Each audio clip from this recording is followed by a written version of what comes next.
Okay, I will admit to being annoyed. Very annoyed.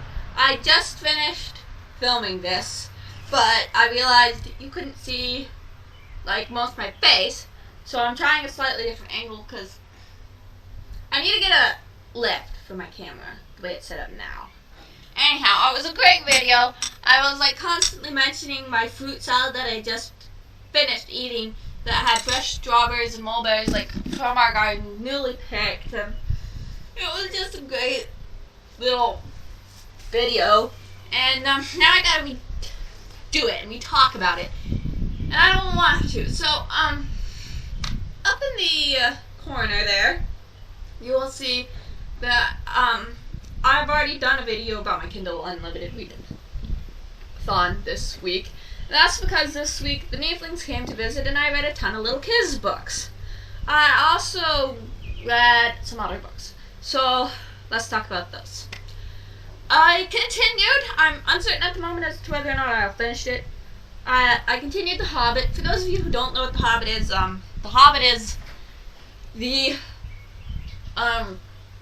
story that the first Middle-earth story to like come out, I think. Pretty sure in like 99.99999%. It's the story of Bilbo and his adventures and how he found the One Ring. And it's a great fun story. So I'm reading it. I don't know if I need to finish it because I need to edit and film and edit. Hate editing. So I don't know if I'll get it done, but I'm gonna be reading The Hobbit, finishing The Hobbit, and it's the Lord of the Rings book prequel. It's not a prequel though. So if you're older, like I'd say 13 and above, I'd say maybe go ahead, read The Hobbit first and then The Lord of the Rings. But if you're younger, I would say read The Lord of the Rings first and then Hobbit, because The Hobbit has Thorin in it. And I know one of my friends loves Thorin, but Thorin speaks like a speechwriter. And there's nothing wrong with it, but I mean,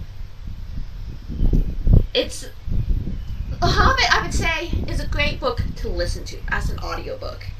If you're like younger, you will love it as an audiobook. But I just think, to read it yourself, there is a lot of like Thorin in it. I mean, this is I think The Hobbit's the only one I really recommend listening to first as an audiobook. I would not recommend The Lord of the Rings first as an audiobook. But The Hobbit, the songs are shorter, the songs are cuter, and just, so. That's The Hobbit. I'm reading it. I don't know if I'll finish it. I'll edit it in if I have. Then, on Instagram, my followers voted that I read London in the Dark this, week.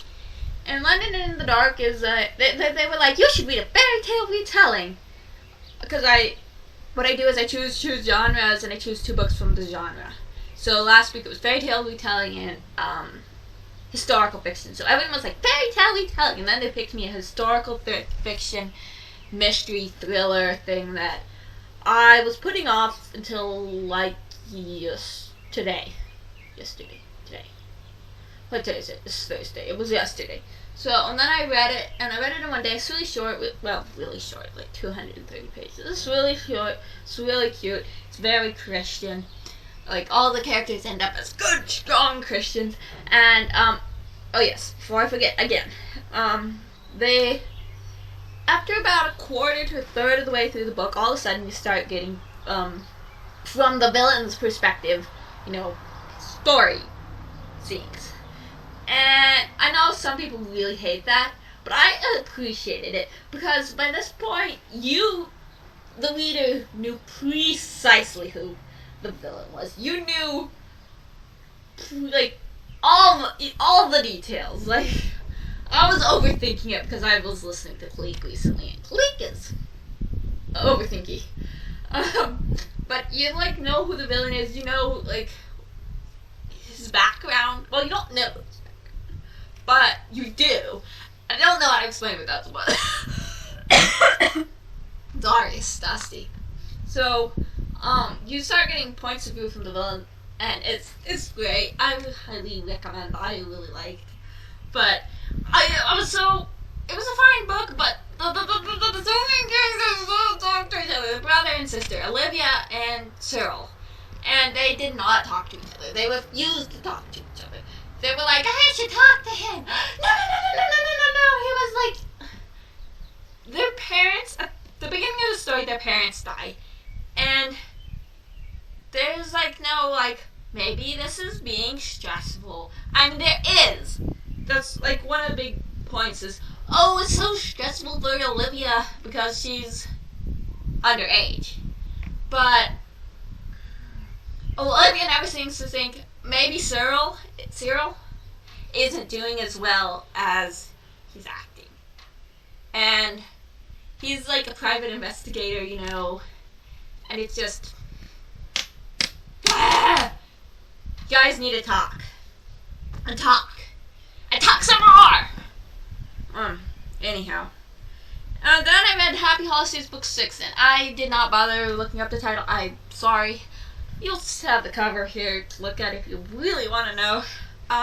This is the one where they first go to Canada to visit their grandparents. Domingo hasn't arrived, chat. I don't know when Domingo arrives, but I know it's after book 6. They met him in book 5. I skipped book 5 because that's the one we have a physical copy of. So I'm not reading it, rereading it, because we've got a physical copy of it. And if I want to get through all 33 books before the end of June, I ain't got time to go rereading books that I know for certain I've read. So, yes, it's not going to be straight 1 through 33 mentions. I'm going to be skipping a few here and there that I know I've read. But it's delightful. I would say if you like vloggy, family, travel-y YouTubers, you will love the Happy Holisters because, yeah, that's precisely what the Happy Holisters remind me of. They remind me of a family vlog of YouTubers who, you know, travel a lot, get into all sorts of really adventures. But yeah. So that's what I've been reading. I haven't been reading much. I hit a reading slump this week because, yeah, I'm thinking of starting a book club. And that's why I hit a reading slump. And family. So, do the YouTube things. Bye.